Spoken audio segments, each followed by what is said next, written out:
Madame, Monsieur, bonjour et soyez les bienvenus sur RTI 1. Pour commencer, l'actualité en Côte d'Ivoire avec l'ouverture hier, après 2 années d'inactivité du fait du coronavirus, du Forum des inspections générales d'État d'Afrique.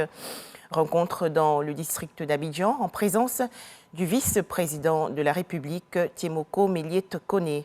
Les travaux visent à trouver des solutions pour relever les défis de l'organisation. Plus de détails dans le journal de 13h. Toujours en Côte d'Ivoire, la lutte contre l'appauvrissement de la couche d'ozone. Le ministère de l'Environnement et du Développement durable a signé un partenariat avec la Chambre nationale des métiers. Objectif, expliquer aux artisans du secteur du froid que les substances toxiques fragilisent la couche d'ozone.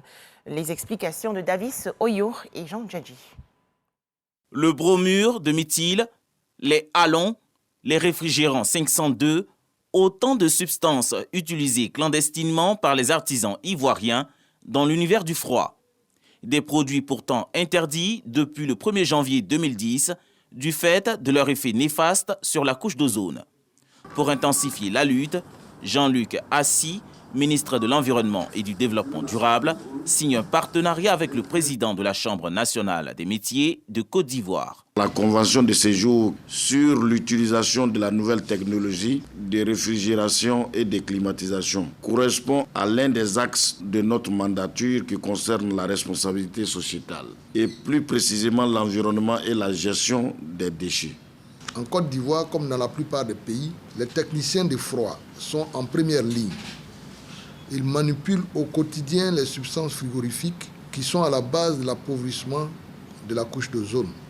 Cette convention a donc pour objectif de définir un cadre de collaboration en matière de formation, de sensibilisation et d'assistance des artisans, entreprises artisanales et organisations professionnelles du froid, réfrigération et climatisation sur les technologies nouvelles. Pour l'heure, 4700 artisans ont bénéficié de formations dans l'utilisation des substances alternatives. Cette signature de partenariat vise à mettre fin définitivement à l'utilisation des substances toxiques d'ici à 2030. Il s'agit également de réussir le pari définitif de la reconstitution de la couche d'ozone, située entre le 11e et le 50e kilomètre au-dessus de la Terre. À présent, les activités du ministère du Tourisme. Le ministre Siandou Fofana a remis hier la feuille de route à 6 collaborateurs chargés des bureaux de l'extérieur. Il s'agit des directeurs des bureaux de l'Afrique du Sud, de l'Allemagne, du Canada, de la Chine, du Maroc et du Qatar. Ces responsables ont reçu un kit et des clés USB comportant des informations et supports promotionnels audiovisuels, notamment le plan national de développement. Plus de détails dans nos prochaines éditions. En image, l'actualité hors de chez nous. Ebola de retour en Ouganda. Le ministère ougandais de la Santé a en effet annoncé la présence d'une épidémie de virus Ebola dans le pays qui a provoqué la mort d'un homme dans la région centre, et cela 3 ans après le dernier décès recensé. L'actualité en Haïti, après les mouvements de protestation qui ont viré aux scènes de pillage et de vandalisme sur tout le territoire, il y a quelques jours, le Premier ministre appelle au calme. Le 18 septembre dernier, Ariel Henry s'est adressé à la population haïtienne, lui demandant de garder son calme et de protéger les biens des autres et les institutions du pays.